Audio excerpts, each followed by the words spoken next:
Fala pessoal, sejam muito bem-vindos a mais uma aulinha ali, um videozinho de localização Brasil, e hoje falaremos sobre grupo de imposto. O que é grupo de imposto, pessoal?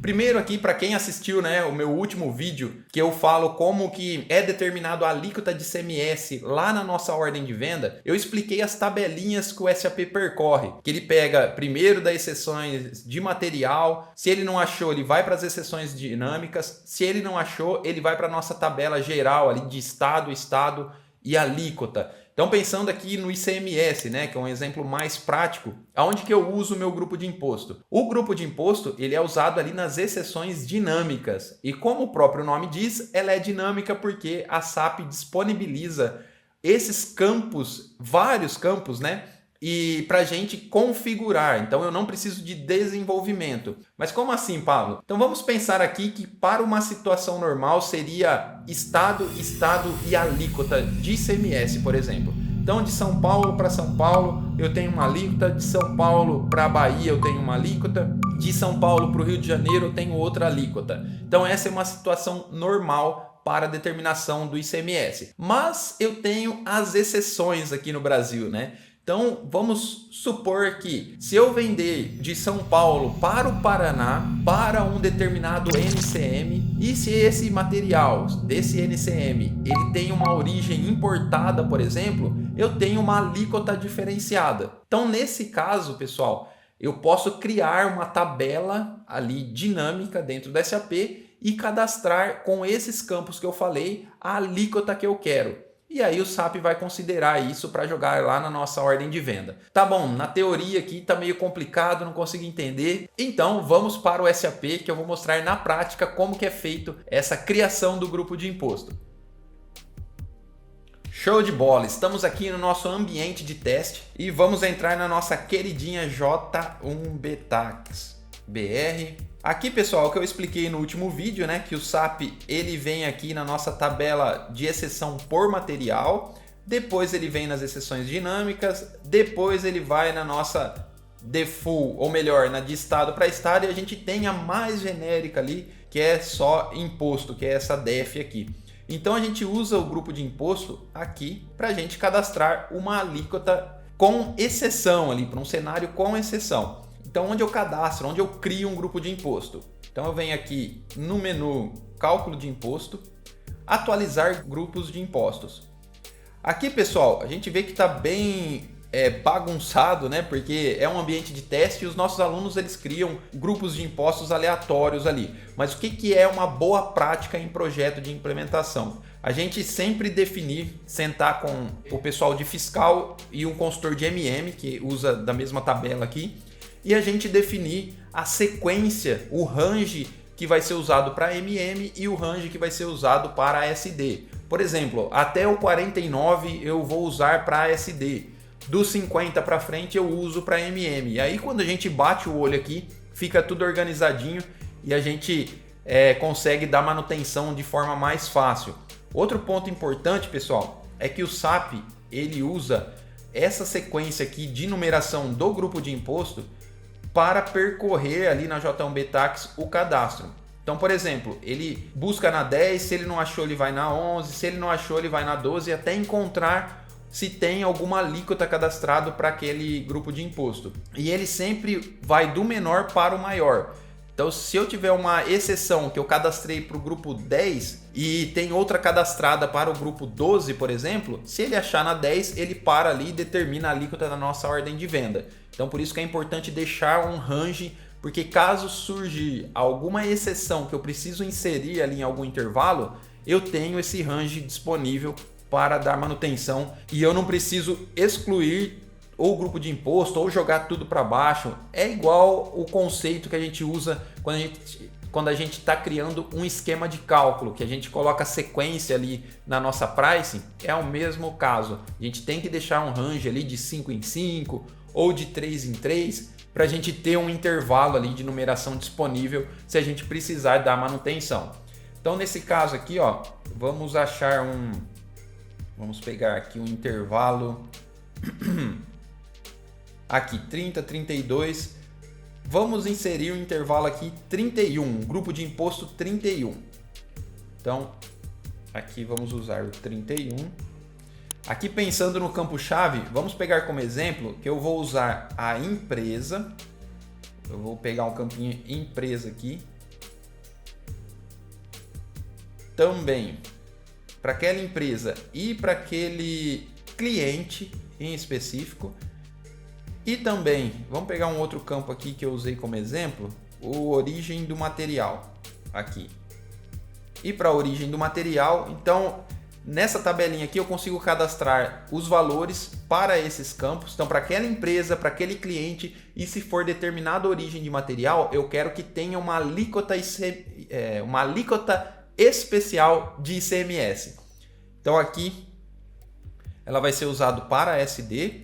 E eu vou falar aqui que nesse caso a gente vai, como é uma venda normal ali, a gente vai usar o cálculo de ICMS, IPI, colocar ST também, COFINS e PIS. Show de bola, vamos salvar. Beleza. Então, se eu criar uma ordem de venda, vamos criar primeiro aqui para a gente ver o antes e o depois da nossa ordem de venda.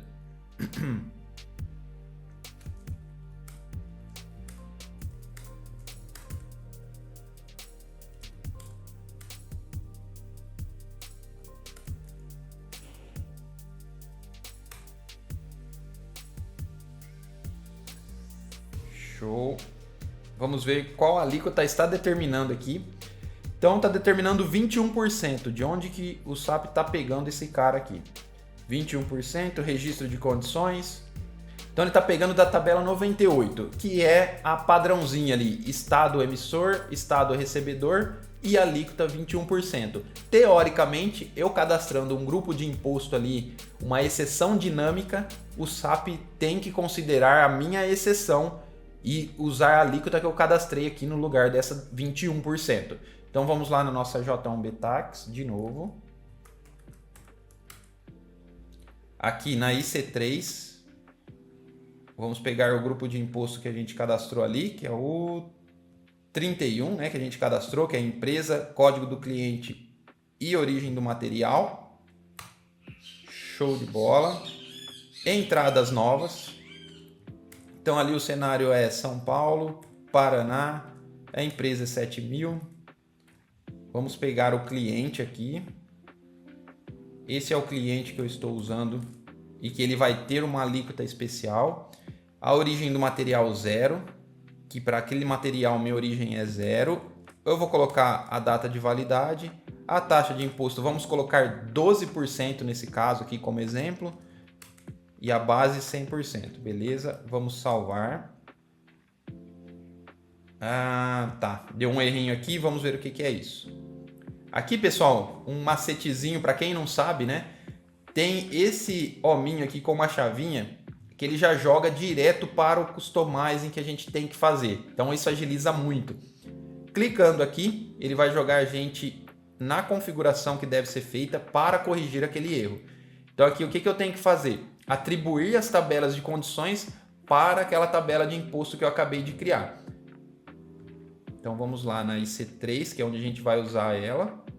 Aqui a 30, vou criar com cópia e adicionar a 31 que a gente acabou de criar. Beleza, aqui eu vou salvar.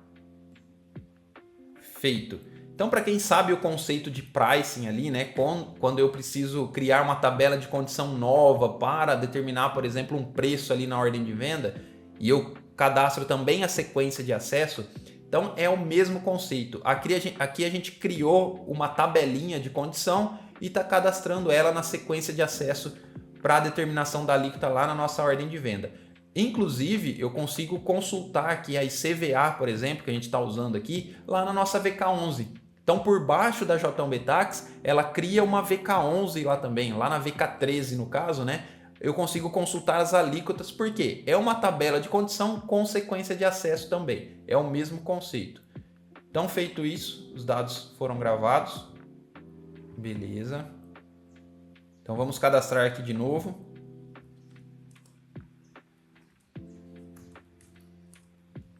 O grupo 31 que a gente criou.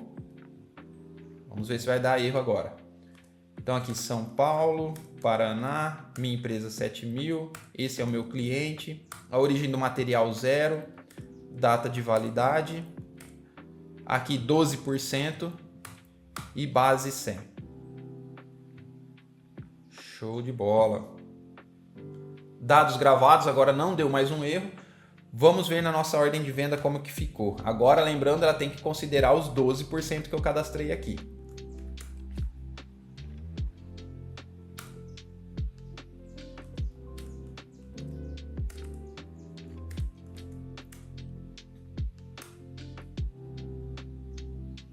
Vamos ver, condições. Opa, não considerou, ela está com 21% ainda.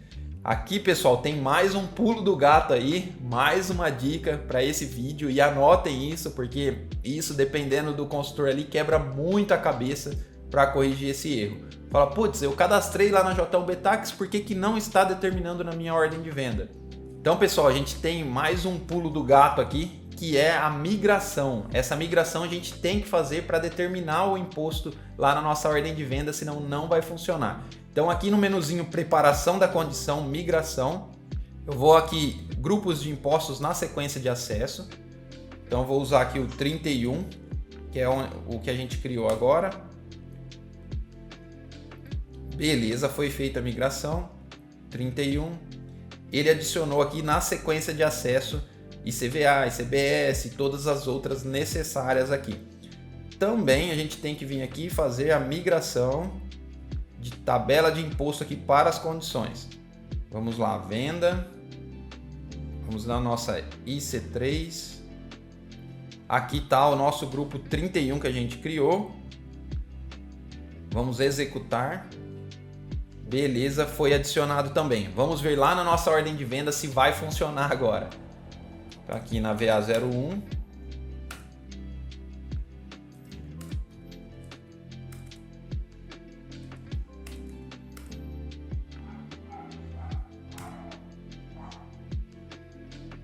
Show de bola. Vamos ver se determinou os 12% lá. Aqui, ó. Então aqui, agora ao invés de 21, o SAP achou os 12% que a gente cadastrou lá na nossa exceção dinâmica, no nosso grupo de imposto, e determinou aqui. Para conferir, a gente pode selecionar aqui também registro de condição. Então aqui a gente viu que ele utilizou, ó, a nossa chave 1, que é a empresa, chave 2, que é o cliente, e a origem do material, que é 0. Para o nosso grupo de imposto 31, ele jogou os 12% lá. Então está criado uma exceção dinâmica aqui dentro do SAP. Então é isso, pessoal. Agora vocês já sabem também como criar um grupo de imposto, o que é um grupo de imposto, né? E até as boas práticas ali, algumas dicas que eu dei. Espero que eu tenha ajudado bastante e bora colocar em prática isso no nosso dia a dia. Valeu, até mais!